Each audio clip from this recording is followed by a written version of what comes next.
Morning students, I think you all are fine. बेटा आज का जो मेरा टॉपिक है वो कंप्यूटर साइंस का टॉपिक है। ये अपने क्लास 5th के लिए मैंने वीडियो बनाया है। जो सेंट लॉरेंस पब्लिक स्कूल के स्टूडेंट्स हैं वो लोग लर्न वेल पब्लिकेशन की बुक पढ़ रहे हैं। हाईटेक वर्ल्ड अदर स्कूल्स जिनमें भी लर्न वेल पब्लिकेशन की बुक चल रही है उनके लिए ये वीडियो काफ़ी हेल्पफुल होगा शायद। आई थिंक ये जो हमारी बुक है ये Windows 7 with MS office 2007 version पे बेस्ड है। तो अपना जो बुक में फर्स्ट चैप्टर है वो है इंट्रोडक्शन टू कंप्यूटर। क्या है first chapter? Introduction to computer, जो कि आपको स्क्रीन पे शो हो रहा है। नेक्स्ट चैप्टर है more on MS word 2007। Next is working with styles and objects. Next fourth chapter है अपना working with tables in MS word 2007। Fifth chapter is more on MS power point 2007। Sixth chapter is Introduction to MS Excel 2007. Seventh chapter Exploring MS Excel 2007. Eighth chapter is Algorithm and Flow Chart and ninth chapter is The Internet.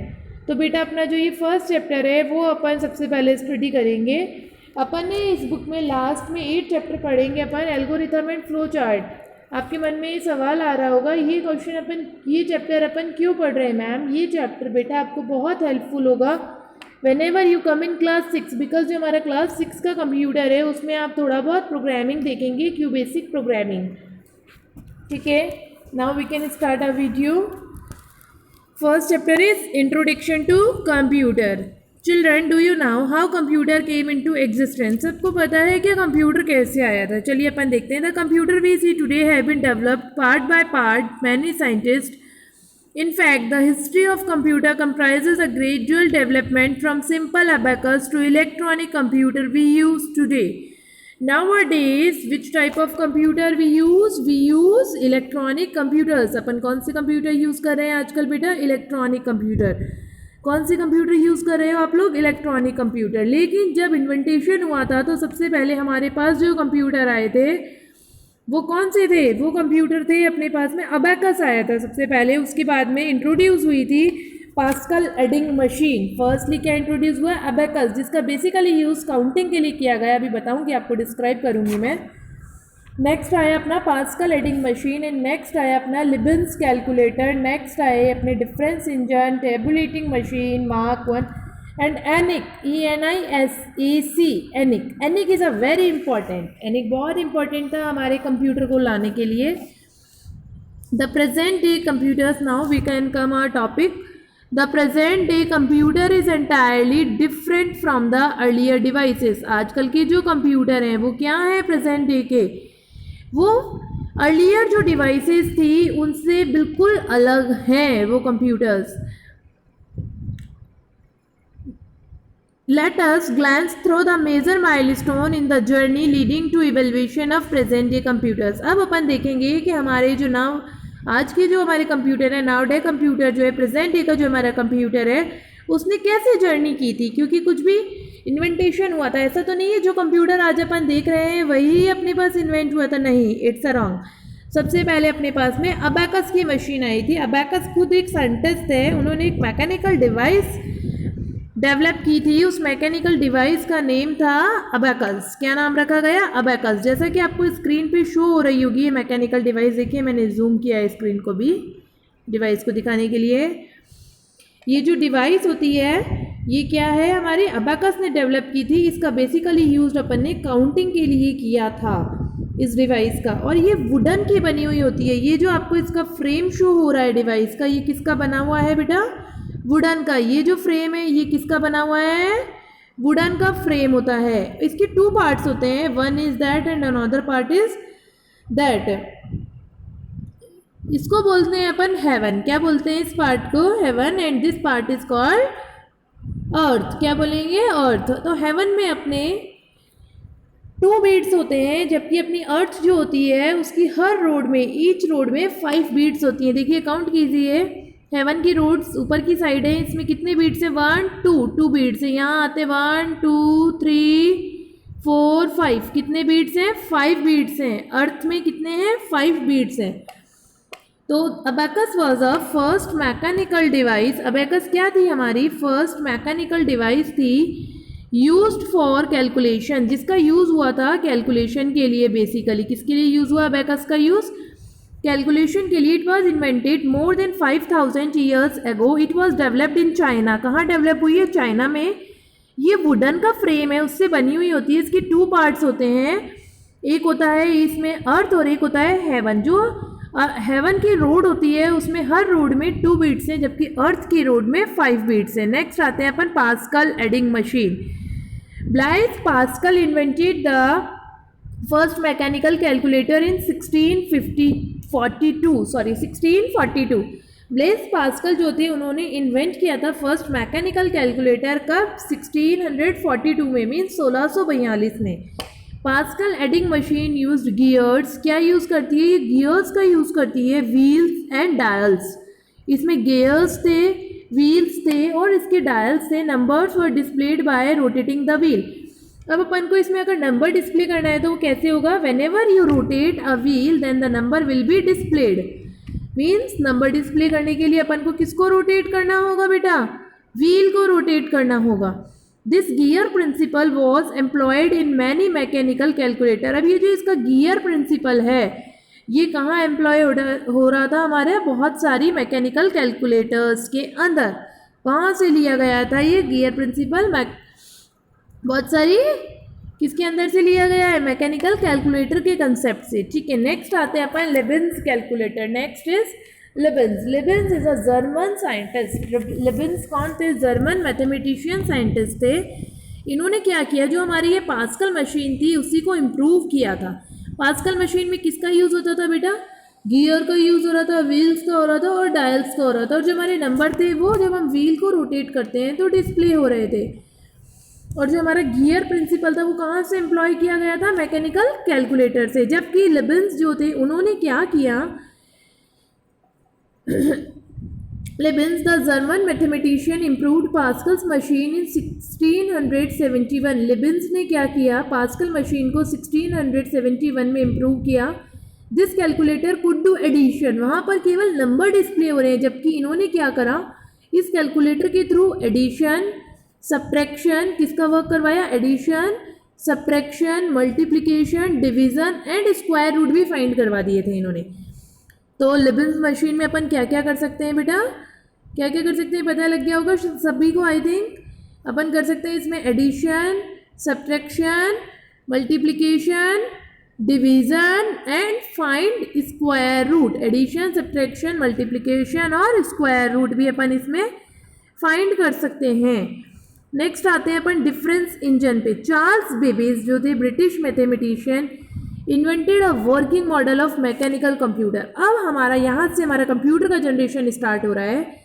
सबसे पहले abacus आया था, उसके बाद में हमारे pascal adding machine आई थी जिसके थ्रू केवल एडिशन कर रहे थे और नंबर डिस्प्ले कर रहे थे। फिर आया था अपना लेबेंस कैलकुलेटर, उसमें अपन एडिशन, सब्ट्रैक्शन, मल्टीप्लिकेशन, डिवीज़न और स्क्वायर रूट फाइंड कर रहे थे। नेक्स्ट क्या हुआ था? अपना डिफरेंस इंजन डेवलप हुआ था जिसको अपने डेवलप किया था ब्रिटिश मैथमेटिशियन चार्ल्स बेबेज ने। He is also known as father of computer. तो अपन चार्ल्स बेबेज को क्या बोलते हैं? फादर ऑफ कंप्यूटर भी बोलते हैं, क्योंकि इन्हीं से ये हमारा स्टार्ट हुआ था। क्या स्टार्ट हुआ था? इन्हीं से हमारा कंप्यूटर का डेवलपमेंट स्टार्ट हुआ था। सबसे पहले मैकेनिकल कंप्यूटर आए थे, उसके बाद अपना इलेक्ट्रॉनिक कंप्यूटर्स बने थे। The computer that we can use in our present days, जो कंप्यूटर अपन we will use in present days is a electronic computer. वो कौन से कंप्यूटर हैं? इलेक्ट्रॉनिक कंप्यूटर है। जबकि हमारे इलेक्ट्रॉनिक कंप्यूटर से पहले कौन से आए थे? मैकेनिकल कंप्यूटर्स आए थे। उनका इन्वेंटेशन किसने किया है? चार्ल्स बेबेज ने। That's why Charles Babbage is known as father of computer. आज ये बात मुझे लग रहा है सबको समझ में आ गई होगी चार्ल्स बेबेज को क्यों बोलते हैं अपन father of computer. Now difference engine. Charles Babbage a British mathematician invented a working model of mechanical computer called difference engine. अब ये जो मैकेनिकल कंप्यूटर है इसी को इन्होंने क्या बोला? डिफरेंस इंजन बोला था। ये जो मशीन है इसके पास में 5 यूनिट्स थी। Input unit, output unit, storage unit, mill and control unit. First one is input unit जिसके थ्रू अपन इनपुट देते हैं कंप्यूटर को। नेक्स्ट थी अपनी आउटपुट यूनिट जिसके थ्रू आउटपुट जनरेट होगा। स्टोर यूनिट के थ्रू स्टोरेज होगा डेटा। मिल यूनिट के थ्रू अपना जो भी मिसलेनियस वर्क है जो अपना ALU का वो होगा। एंड कंट्रोल यूनिट जो हमारा CU का वर्क होता है आज के टाइम पे इलेक्ट्रॉनिक कंप्यूटर में, वो हमारा कंट्रोल यूनिट वर्क करेगा। All these unit work like the various part of modern computers. देखिए अभी यही चीज़ मैंने बोली आपको कि इनको सबको मैंने मॉडर्न डे के कंप्यूटर से किया था ना अभी रिलेट। इनपुट यूनिट जो अपनी इनपुट डिवाइसेस हैं, जैसे एग्जाम्पल हो जाएंगे इसके कीबोर्ड, माउस। आउटपुट यूनिट का एग्जाम्पल मॉनिटर, प्रिंटर हो जाएगा। स्टोरेज यूनिट का रैम रोम हो जाएगा। मिल यूनिट मिसलेनियस यूनिट जो कि ALU हमारा वर्क कर रहा है। कंट्रोल यूनिट जो कि हमारा CU है जो कंट्रोल कर रहा है। नेक्स्ट लाइन है store was use for storing numbers and mill was use to do all. यही अभी मैम ने बताया आपको कि जो स्टोर यूनिट है उसका क्या वर्क है, स्टोरेज के लिए, और मिल यूनिट का वर्क अर्थमेटिक ऑपरेशन के लिए। For this invention Charles Babbage is considered as the father of computer. अभी मैंने बताया इसीलिए अपन ने चार्ल्स बेबेज को फादर ऑफ कंप्यूटर बोला था। नेक्स्ट टॉपिक है अपना स्टेबुलेटिंग मशीन। अब देखिए इसका इन्वेंटेशन किसने किया था, हर्मन हॉलरथ। हर्मन हॉलरथ कौन थे, एक अमेरिकन साइंटिस्ट थे जिन्होंने एक मशीन डेवलप की। उस मशीन का नाम टेबुलेटिंग मशीन बोला गया। अब इसको अपन टेबुलेटिंग मशीन क्यों बोल रहे हैं ये देखेंगे अपन। क्यों बोल रहे हैं, क्योंकि ये क्या है, टेबुलेटिंग मशीन में अपन रीड कर सकते हैं, डेटा को प्रोसेस कर सकते हैं और आउटपुट जनरेट कर सकते हैं।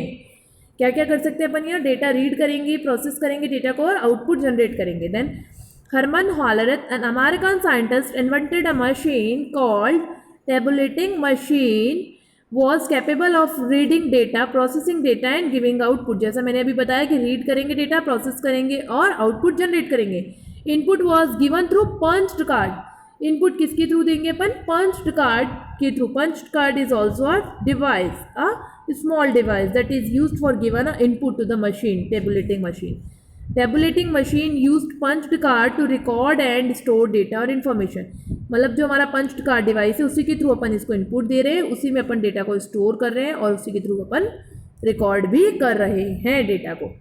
नेक्स्ट आते हैं अपन मार्क 1 पे। मार्क 1 क्या थी, हमारी फर्स्ट ऑटोमेटिक डिजिटल कंप्यूटर था। मीन्स अपन डिजिटल कंप्यूटर की लाइन में अब अपन आगे बढ़ चुके हैं। अभी अपन मैकेनिकल कंप्यूटर्स पे थे। जो हमारा डिफरेंस इंजन वाला और टेबुलेटिंग मशीन वाला पार्ट है इस वीडियो में, वो किसको कंसिडर कर रहा है, हमारा मैकेनिकल कंप्यूटर को कंसिडर कर रहे हैं। कौन कौन से पार्ट बेटा मैं टिक करके बता देती हूँ, टेबुलेटिंग मशीन और ये जो हमारा डिफरेंस इंजन वाला है जिनका इन्वेंटेशन किसने किया है, चार्ल्स बेबेज ने। डिफरेंस इंजन का और टेबुलेटिंग मशीन का हर्मन हॉलरथ ने। नेक्स्ट अब अपन आ जाते हैं अपने डिजिटल कंप्यूटर पे। डिजिटल कंप्यूटर का mark first was the first automatic digital computer. Mark first क्या है, हमारा फर्स्ट ऑटोमेटिक डिजिटल कंप्यूटर है, जो कि कब मेड हुआ था, 1944 में, 1944 में ये बना था फर्स्ट ऑटोमेटिक डिजिटल कंप्यूटर। इसको किसने डेवलप किया, by Howard Aiken. Howard Aiken ने इसको डेवलप किया था। लास्ट अपन आते हैं एनिक। एनिक के बाद में हमारा कंप्यूटर डेवलप हो गया था। तो अपन आते हैं एनिक पे। एनिक ENIAC, ये बहुत इंपॉर्टेंट टर्म है, ये आपको कभी कंपटीशन एग्जाम दोगे तो वहाँ भी मिलेगी, वहाँ भी बहुत आती है कंपटीशन पेपर्स में। एनिक जो होती है वो क्या क्या होता है, इसका full form electronic numerical integrator and calculator. ENIAC की full form electronic numerical integrator and calculator. E से इलेक्ट्रॉनिक, N से न्यूमेरिकल, I से integrator and calculator. ENIAC stands for electronic numerical integrator and calculator. शायद सबको learn हो गया होगा, मैंने 4 से 5 बार बोल दिया वीडियो में बीच में। It was the first general purpose digital computer. It use vacuum tubes. अब बेटा ये जो वैक्यूम ट्यूब है ये बेसिकली क्या है, हमारा किसका पार्ट आएंगे, ये अपना पार्ट आएंगे इनके प्रोसेसर्स का। जो हमारे फर्स्ट जनरेशन थे उसमें वैक्यूम ट्यूब का यूज़ हुआ था, सेकेंड जनरेशन में ट्रांजिस्टर्स का यूज़ हुआ था, थर्ड जनरेशन में ICs का यूज़ हुआ था, फोर्थ जनरेशन में माइक्रो प्रोसेसर का यूज़ हुआ था। और जो हमारा पंच्ड कार्ड था वो हमारा कीबोर्ड की तरह अपन उसको ले सकते हैं कि फर्स्ट और सेकंड जनरेशन में पंच्ड कार्ड थे डिजिटल कंप्यूटर में, जबकि थर्ड जनरेशन फोर्थ जनरेशन में कीबोर्ड थे, फोर्थ में माउस और ऐड हो गया था। ये अभी मैं आपको जो इतनी भी जनरेशन है कंप्यूटर की उनका कंपैरिजन करवाऊंगी। नेक्स्ट टॉपिक अपना यही रहेगा। तो एनिक क्या स्टैंड करता है, electronic numerical integrator and calculator. It was the first general purpose digital computer. It used vacuum tube. This digital computer was invented by John Mauchly and J Presper Eckert. John Mauchly and J Presper Eckert ने इनका develop किया था। Next आते हैं अपन generation of computer पे। Evolution of the present day computer is often referred to as different generations of computers. क्या बोला गया, जो हमारी इवेल्यूशन थी प्रेजेंट डे के कंप्यूटर्स की, उनको अपन ने क्या बोला, different generations of computers. With every generation of computer there was a major development in technology. हर एक जनरेशन कब बनी, जब कोई मेजर डेवलपमेंट हो गया टेक्नोलॉजी में। मीन्स अभी जो मेरा कंप्यूटर चल रहा है उसमें मैंने कुछ मेजरली डेवलप कर दिया, बड़ी चीज़, तो वो मेरी नेक्स्ट जनरेशन बन गई है। As a result computer became smaller, cheaper and powerful and efficient. और उसका रिजल्ट क्या हुआ था, जो हमारे कंप्यूटर्स थे वो क्या थे, स्मॉल थे, छोटे थे। आया ना इसका रिजल्ट, स्मॉल कंप्यूटर बने, चीप बने, पावरफुल बने एंड एफिशिएंट बने। आज देखिए, पहले अपने पीसी होते थे, स्क्रीन होती थी अपनी बड़ी साइज़ की, अब आजकल एलईडी एलसीडी आ गई हैं, एलसीडीज़ आई है, अब एलईडीज़ आ गई, टैबलेट्स आ गए हैं, मोबाइल्स आ गए हैं। तो ये सब इन्वेंटेशन की पार्ट है। In simple terms the generation of computer can be shown in the following veg. Generation of computer को अपन कैसे शो कर सकते हैं, देखिए अभी जो मैंने आपको बताया भी था शायद। प्रोसेसर क्या थे फर्स्ट जनरेशन में, वैक्यूम ट्यूब। सेकंड जनरेशन में प्रोसेसर था हमारा ट्रांजिस्टर। थर्ड जनरेशन में अपन ने प्रोसेसर में किसका यूज़ लिया, आईसी का। और फोर्थ जनरेशन में माइक्रो प्रोसेसर का, जो मैं आपको बता चुकी हूँ। इनपुट में अपन ने पंच कार्ड का यूज़ लिया, अभी मैंने बताया था फर्स्ट सेकंड जनरेशन में। थर्ड जनरेशन में कीबोर्ड का यूज़ लिया। फोर्थ जनरेशन में मैं कीबोर्ड और माउस दोनों का यूज़ ले रही हूँ। आउटपुट डिवाइसेस में मैं फर्स्ट जनरेशन में प्रिंटर का, सेकंड में भी प्रिंटर का था, थर्ड भी प्रिंटर थी, फोर्थ भी प्रिंटर थी, लेकिन थर्ड और फोर्थ में अपन ने मॉनिटर और अटैच कर दिया। मेमोरी में अपन ने मैग्नेटिक ड्रम का यूज़ लिया फर्स्ट और सेकंड जनरेशन में। थर्ड जनरेशन में मैंने मैग्नेटिक डिस्क का यूज़ लिया। फोर्थ जनरेशन में भी मैंने मैग्नेटिक डिस्क का यूज़ लिया। साइज़, इनके फर्स्ट जनरेशन के साइज़ ऑब्वियस ही बात है बड़े थे, सेकंड जनरेशन के थोड़े छोटे थे फर्स्ट से कंपैरेटिवली, और जो थर्ड जनरेशन थी उनके प्रीवियस जनरेशन से बहुत छोटे थे, और फोर्थ जनरेशन के थर्ड से भी छोटे थे। स्पीड, फर्स्ट जनरेशन की स्पीड स्लो थी, सेकंड जनरेशन की फास्ट थी, और जो थर्ड जनरेशन थी उसकी फास्ट थी देन प्रीवियस जनरेशन, और जो हमारी फोर्थ जनरेशन थी उसकी सभी जनरेशन से फास्ट थी। कॉस्ट बहुत ज़्यादा थी। टाइमली क्या हुआ, कॉस्ट डिक्रीज हुई और स्पीड इंक्रीज हुई, तभी तो अपना एफिशिएंसी बढ़ेगी प्रोडक्ट की। तो कॉस्ट हाई थी सेकंड जनरेशन की, फर्स्ट जनरेशन से कम थी। थर्ड जनरेशन की लेस देन प्रीवियस जनरेशन, मतलब कि सेकंड से भी कम थी, और जो लास्ट जनरेशन थी उसकी उससे भी कम थी, थर्ड से भी। एग्जाम्पल थे इसके ENIAC, UNIVAC, IBM 704 and IBM 1401। इसका एग्जाम्पल है अपना IBM 370 and NAV 7500। Fourth generation का है अपना Intel Pentium Core i3 Macintosh. So thank you, have a nice day. I think आपको ये टॉपिक समझ में आया होगा अच्छी तरह। अब इसके आगे का अपन नेक्स्ट वीडियो में कंसिडर करेंगे। So thank you, goodbye, have a nice